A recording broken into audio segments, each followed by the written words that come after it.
নমস্কার। বাংলায় বিধানসভা ভোটে এবার সব থেকে যে বড় প্রশ্নটি চারিদিকে বারবার ঘুরপাক খাচ্ছে সেটা হচ্ছে ফাইনালি ভোটার তালিকা থেকে কতজনের নাম বাদ গেল, এবং এই যে সাপ্লিমেন্টারি লিস্ট ঘোষণা চলছে সেখান থেকে ফাইনালি কত নাম বাদ যাচ্ছে, কত নাম ঢুকছে।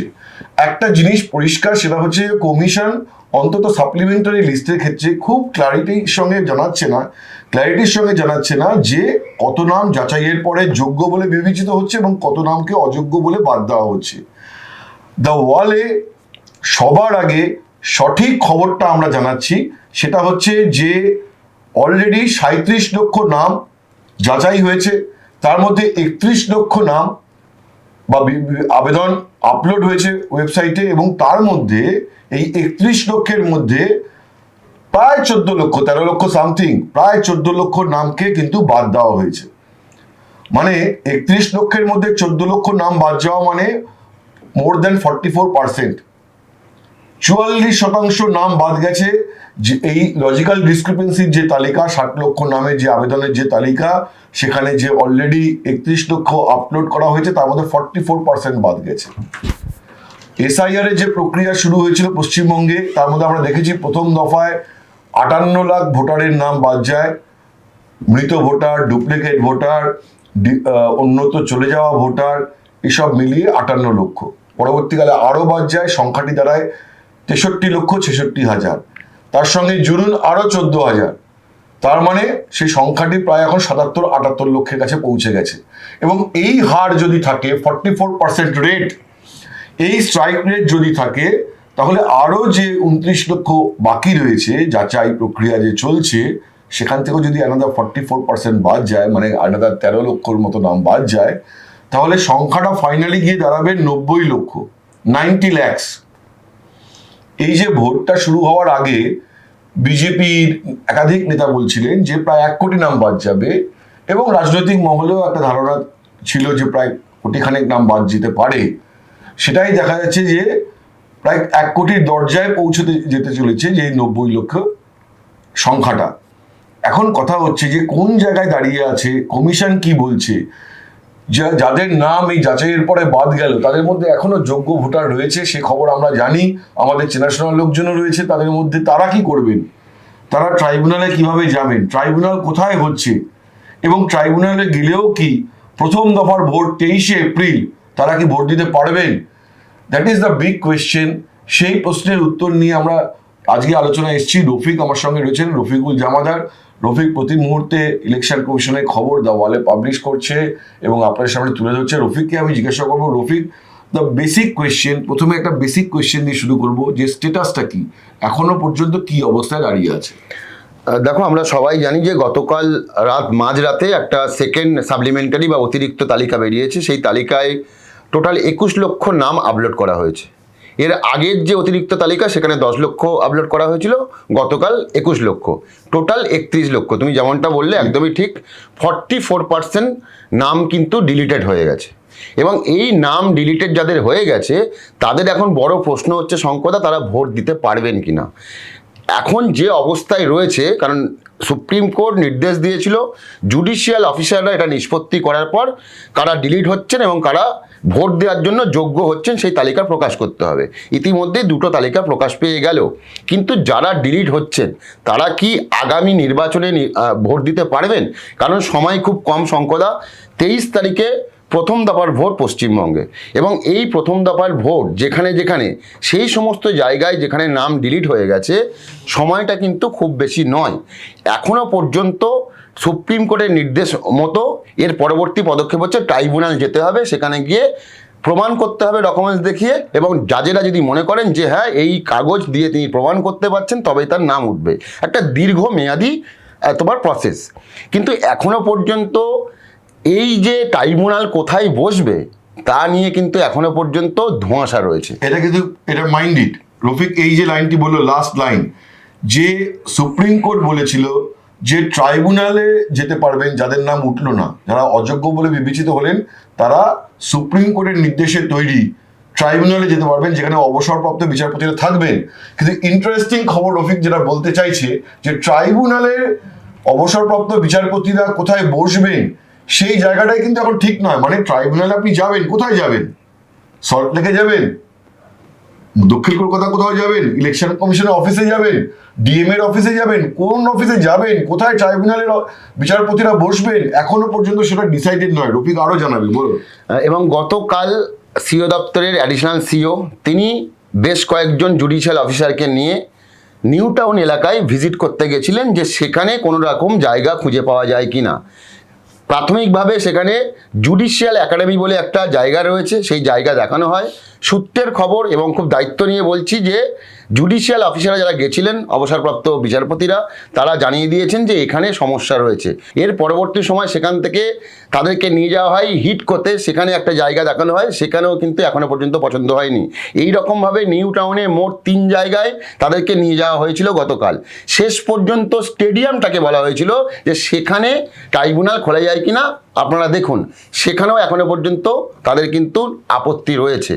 এবং শেষ পর্যন্ত যে খবর আসছে শঙ্করদা, যে এই জুডিশিয়াল অফিসারদের মধ্যে কেউ কেউ বলছেন যে জোকাতে সেন্ট্রাল গভর্নমেন্টের একটা অফিস রয়েছে, যতদূর সম্ভব ওটা হচ্ছে ওয়াটার রিসোর্সের কিছু একটা অফিস, সেই অফিসটা করা যায় কিনা সেই চিন্তা ভাবনা করছেন। এখনো তার মানে যদি জোকায় যদি ট্রাইব্যুনাল হয় সাউথ বেঙ্গলের জন্য, তাহলে ভোটারদের যাদের নাম বাদ গেছে তাদেরকে দস্তাবেজ নিয়ে জোকায় ওই অফিসে যেতে হবে। শঙ্করদা আমি এখানে জুড়বো, কিন্তু জোকাও এখনো পর্যন্ত ফাইনাল নয়। এবং তুমি বলে সাউথ বেঙ্গল, একদমই তা নয়। সাউথ বেঙ্গল, নর্থ বেঙ্গল, গোটা রাজ্যের জন্য হয়তো একটা জায়গায় বসবেন অবসরপ্রাপ্ত বিচারপতিরা, ভাবা যায়। এবং সিও দপ্তরের বেশ কয়েকজন আধিকারিক, আমি নাম নেব না, তারা বলেছেন যে উত্তরবঙ্গের জন্য একটা আলাদা করে জায়গা খোঁজা হোক এবং দক্ষিণবঙ্গের জন্য খোঁজা হোক। কিন্তু এই অবসরপ্রাপ্ত বিচারপতিদের মধ্যে কেউ কেউ বলেছেন যে এই বিষয়টা সুপ্রিম কোর্ট যেহেতু নির্দেশ দিয়েছে, ওটা আমরা দেখে নিচ্ছি কোথায় হবে। কিন্তু তাদের যা বক্তব্য বা যেরকম যা বলছেন, তাতে সিও দপ্তরের বেশ কয়েকজন অফিসার মনে করছেন যে তারা চাইছেন একটা জায়গায় সেন্ট্রালি ট্রাইব্যুনাল করা হবে। অর্থাৎ যদি শেষ পর্যন্ত জোকাতে ফাইনাল হয়ে যায়, তাহলে উত্তরবঙ্গের কুচবিহার থেকে, আলিপুরদুয়ারের থেকে লোকগুলো কিন্তু এখানেই আসতে হবে।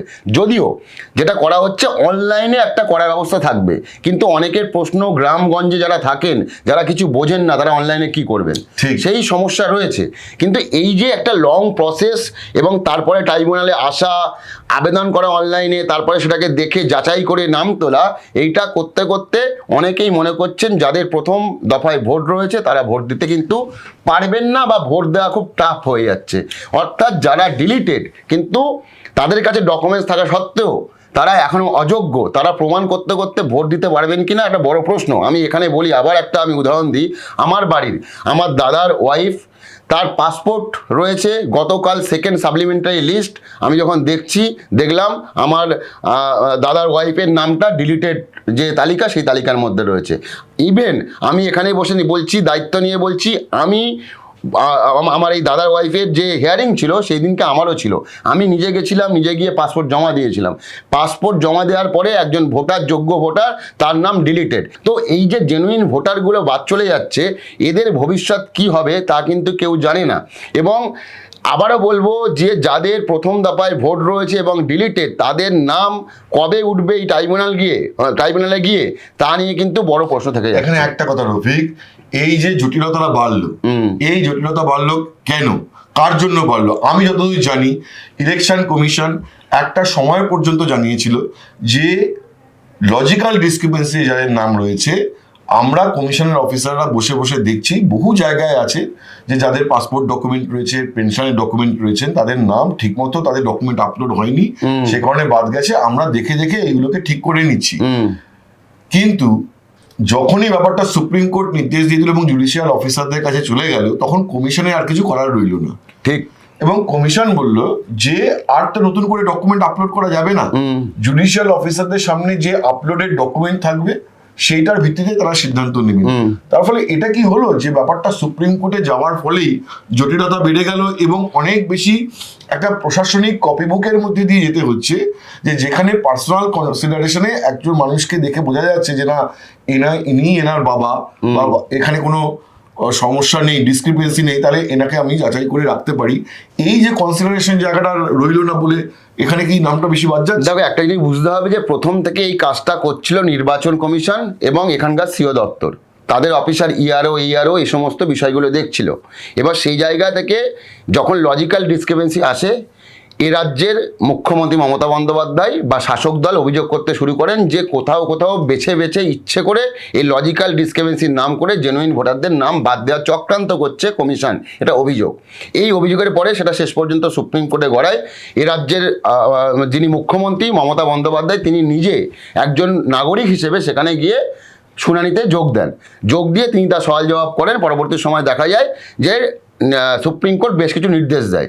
এর পরবর্তী সময় ওই মামলার সেকেন্ড শুনানিতে আবার সুপ্রিম কোর্ট নির্দেশ দেয় বেশ কিছু অভিযোগ করার পরে যে না, এবার থেকে আর এই লজিক্যাল ডিসক্রিপেন্সির কাজ নির্বাচন কমিশন করতে হবে না, আমরা জুডিশিয়াল অফিসার নিয়োগ করে দিলাম। জুডিশিয়াল অফিসাররা তারাই এটা ঠিক করবেন, নিষ্পত্তি করবেন, এবং তারা যদি মনে করেন কেউ যোগ্য কেউ অযোগ্য সেটা তারাই ঠিক করবেন, যেটা হচ্ছে।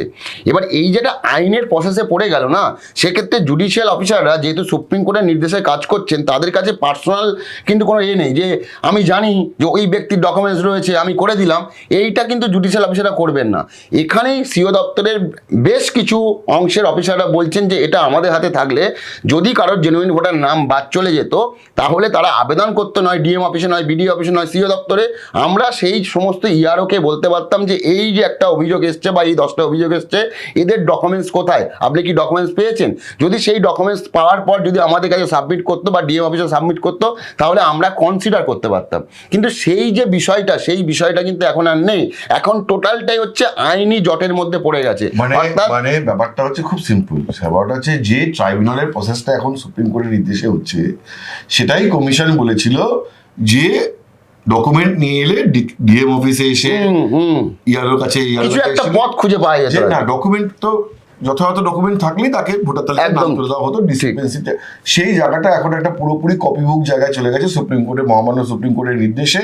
ফলে ওই উইন্ডোটাও আর এখন নেই। তো এখন মুদ্রা বিষয় যেটা গিয়ে দাঁড়াচ্ছে ফাইনালি, যেটা আজকের গোটা যে আলোচনা এবং রফিকের যে তথ্য, সেখান থেকে মুদ্রা যে নির্যাস, সেই নির্যাসটা হচ্ছে যে 31 লক্ষ যে নাম আপলোড করা হয়েছে তার মধ্যে প্রায় 14 লক্ষ নাম বাদ চলে গেছে। একটা হিউজ নাম্বার, 44% এর বেশি ভোটারের নাম বাদ গেছে। আরো 12-13 লক্ষ নাম বাদ যাওয়ার একটা আশঙ্কা রয়েছে। মানে সংখ্যাটা প্রায় গিয়ে 90 লক্ষের কাছাকাছি দাঁড়াচ্ছে। এবং খুব ইন্টারেস্টিং যেটা, সেটা হচ্ছে যে আমরা দেখেছি যে লজিক্যাল ডিসক্রিপেন্সিতে যেখানে যেখানে নাম বেশি, সেটা হচ্ছে সংখ্যালঘু অধ্যুষিত জায়গা। যেমন মালদায় 11 লক্ষ, মুর্শিদাবাদে 8 লক্ষ, উত্তর 24 পরগনায় প্রায় 5,22,000, দক্ষিণ 24 পরগনায় 4,90,000, এরকম করে। তো তার মানে হচ্ছে সংখ্যালঘু ভোটাররাই বেশি নাম বেশি বাদ যাওয়ার একটা আশঙ্কা তৈরি হয়েছে এই গোটা প্রসেসে। 63 লক্ষ নাম আগে বাদ গেছে, আরো নাম বাদ যাচ্ছে। এবং ইন্টারেস্টিং যেটা হচ্ছে যে এই পুরো যে ব্যাপারটা, তাতে কোথাও না কোথাও এই ভোটে একটা প্রভাব বিস্তারের একটা সম্ভাবনা তৈরি হয়েছে বলে মনে করা হচ্ছে। তার কারণ কি? তার কারণ হচ্ছে যে বারবার বলা হয় যে পশ্চিমবঙ্গের তৃণমূলের শক্ত খুঁটি জায়গাটি কোনটা, শক্ত খুঁটি এবং শক্ত জনভিত্তি হলো সংখ্যালঘু ভোট ব্যাংকের মধ্যে। পশ্চিমবঙ্গের 30% কম বেশি প্লাস মাইনাস 1-2% হচ্ছে যে সংখ্যালঘু ভোট। এখন এই এসআইআর প্রক্রিয়ার ফলে এই যে একটা বিপুল সংখ্যক সংখ্যালঘু ভোট কমে যাচ্ছে, যেটা আমি অ্যাবসলিউট নাম্বারে হয়তো আপনাদের বলতে পারবো না, কারণ কমিশনও সেই হিসেবটা দিচ্ছে না। কিন্তু যেটা দেখা যাচ্ছে যে 30% আর থাকছে না। ফাইনাল যে ভোটার তালিকা হচ্ছে সেখানে হয়তো গিয়ে দেখা যাবে সংখ্যালঘু ভোটের পার্সেন্টেজটা 24 বা 25% নেমে আসছে। তো ডেফিনেটলি সংখ্যালঘু ভোটটা যদি কমে যায়, তাহলে কোনো না কোনোভাবে সেটা তৃণমূলের জন্য খুব সুখের চিত্র হবে না, আবার বিজেপির জন্য এটা একটা পজিটিভ জায়গা তৈরি হতে পারে। তো এইটাই একটা সামগ্রিক চিত্রে উঠে দাঁড়িয়েছে। এখন এর মধ্যে নানা রকম লজিক, কাউন্টার লজিক থাকতে পারে, কিন্তু গোটা ছবিটা এখানেই এখন দেখার যে এই যে পরিসংখ্যান, এই যে একটা পরিস্থিতি তৈরি হয়েছে, সেটা এই ভোটে কী ধরনের প্রভাব বিস্তার করে। আর রফিক যেটা বলছিল সেটা হচ্ছে যে যাদের নাম ফাইনাল ভোটার তালিকায় উঠলো না, অথচ যারা যোগ্য এরকমও থাকতে পারেন, যাচাইয়ের পরে যারা বাদ গেলেন, যাদের ডকুমেন্ট রয়েছে, যেমন রফিকের নিজের বৌদির কথাই বলছিলেন, তো তাদের কিন্তু যাত্রাটা আগামী দিনে সহজ নয়। ট্রাইব্যুনালে গেলে কদিনে হবে কেউ জানে না, হয়তো আগামী বছর যখন আবার সাপ্লিমেন্টারি লিস্ট তৈরি হবে কারণ প্রতি বছরই ভোটার তালিকা সংশোধন হয়, তখন হয়তো তারা আবার ফর্ম 6 নিয়ে আবেদন করে ভোটার তালিকায় নাম তুলতে পারে। আমি একটু অ্যাড করবো শঙ্করদা শেষ করার আগে, মানে অনেকেই আমাদের দা ওয়ালের ভিডিওতে কমেন্ট করছিলেন, দেখছিলাম যে যারা ডিলিটেড হচ্ছে তারা যদি ট্রাইব্যুনাল না গিয়ে 6 নম্বর ফর্ম যদি ফিল আপ করে তাহলে কি করতে পারবেন কিনা। আমি এই বিষয় নিয়ে সিও দপ্তরের সঙ্গে কথা বলেছি, পরিষ্কার জানিয়ে দিয়েছে যে যেহেতু জুডিশিয়াল অফিসাররা তাদের নাম ডিলিট করে দিয়েছে, সেক্ষেত্রে আর কিন্তু ফর্ম 6 তারা জমা দিতে পারবে না। অর্থাৎ ফর্ম 6 কিন্তু আপনারা যারা ডিলিট হয়েছেন তারা জমা দিয়ে কোনো লাভ নেই, আপনাদের ট্রাইব্যুনাল যেতে হবে। যে প্রশ্ন আপনাদের মানে এই ভোটে লাভ নেই, এই ভোটে, মানে এখন এই মুহূর্তে অনেকে মনে করছেন যে আমরা ট্রাইব্যুনাল যাব না, যেহেতু আমাদের নাম ডিলিটেড, আমরা নতুন করে অ্যাপ্লাই করবো ফর্ম 6-এ। সেই অপশান নেই। যাদের নাম ডিলিট করে দিয়েছে জুডিশিয়াল অফিসাররা, তাদেরকে কিন্তু ট্রাইব্যুনাল যেতে হবে, তারপরে তার নাম কিন্তু ভোটার তালিকায় উঠবে। পরবর্তী সময় যদি না যায়, ট্রাইব্যুনালও গেলাম না, পরবর্তী সময় পরের ভোটে গিয়ে আমি আবার ফর্ম 6 ফিল আপ করবো, সেটা অবশ্যই নির্বাচন কমিশন বিবেচনা করবেন। কিন্তু কেউ যদি মনে করে থাকেন যে ট্রাইব্যুনালটা একটা বড় টাইম লং প্রসেস, ওখানে না গিয়ে ফর্ম 6 জমা দিয়ে দিলাম আমার নাম উঠে যাবে, ভোট দিতে পারবো, এমনটা কিন্তু নয়। তাহলে বোঝা গেল পরিস্থিতি কতটা জটিল। এখন দেখার যে বাকি যে 29 লক্ষের মতন আবেদন রয়েছে, যার মধ্যে প্রায় আরও 6 লক্ষ হয়ে গিয়েছে, এবং প্রথম দফার যে মনোনয়নের জমা দেওয়ার শেষ দিন 6ই এপ্রিল, অর্থাৎ 5 তারিখের মধ্যে এক্সপেক্টেড যে বাকিগুলো যাচাই শেষ হবে, তার মধ্যে ফাইনালি কত নাম বাদ যায়, তখনও আমরা নিশ্চয়ই আবার আলোচনা করতে আসবো সেটা নিয়ে। আজ এ পর্যন্তই, নমস্কার, ধন্যবাদ।